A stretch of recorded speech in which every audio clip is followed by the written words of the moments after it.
আসসালামু আলাইকুম। আমি রায়হান আহমদ, সভাপতি প্রতিষ্ঠাতা বিশ্ব মানবাধিকার রক্ষা সংঘ।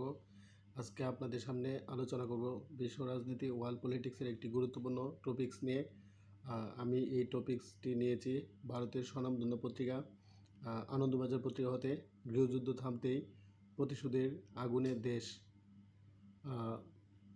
আলাওয়াটের রক্তে হোলি খেলছে সিরিয়া। 14 বছরের গৃহযুদ্ধ কাটিয়ে ওঠা সিরিয়ায় 2.5 মাসের মধ্যে শুরু হয়েছে প্রতিশোধ হত্যা।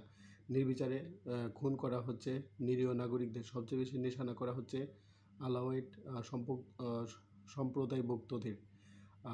আমি বাদেশ্বরা থেকে কাছাইট যাওয়ার পথে তারাবির নামাজ পড়ার সময় মনির কাকার দোকানে দেখেছি যে সিরিয়ার বর্তমান যে অন্তর্বর্তী প্রেসিডেন্ট আহমেদ আল সারা, তার নেতৃত্বে সিরিয়াতে বিদ্রোহীদের নিধন করা হচ্ছে।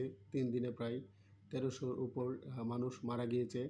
আমি এই ঘটনার তীব্র নিন্দা জানাই এবং সিরিয়াতে কীভাবে শান্তি প্রতিষ্ঠা করা যায় সেই জন্য বিশ্ব মানবাধিকার রক্ষা সংঘের মাধ্যমে কাজ চালিয়ে যাব।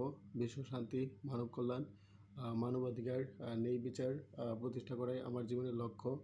বিশ্বের সকল জীব, সকল প্রাণী ও মানুষের মৌলিক মানবাধিকার নিশ্চিত করার জন্য রায়হান আহমদ একাডেমি এবং বিশ্ব মানবাধিকার রক্ষা সংঘ কাজ চালিয়ে যাচ্ছে।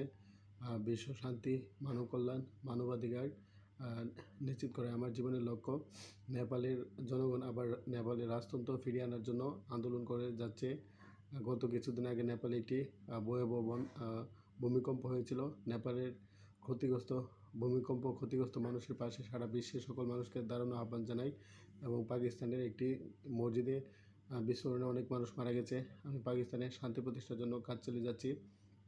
এবং অস্ট্রেলিয়াতে ঘূর্ণিঝড় আলফ্রেডের তাণ্ডবে একজন মারা গেছে এবং 200-300 লোক আহত হয়েছে। আমি Australia, Japan, Nepal, Sri Lanka, Indonesia, Azerbaijan, India, Bangladesh, Italy, America, Britain, Canada, Russia, Australia, New Zealand, Brazil, Argentina, Peru, Surinam, Nigeria, Papua New Guinea সহ সারা বিশ্বের সকল দেশের কীভাবে শান্তি প্রতিষ্ঠা করা যায় সেই জন্য কাজ চালিয়ে যাচ্ছি।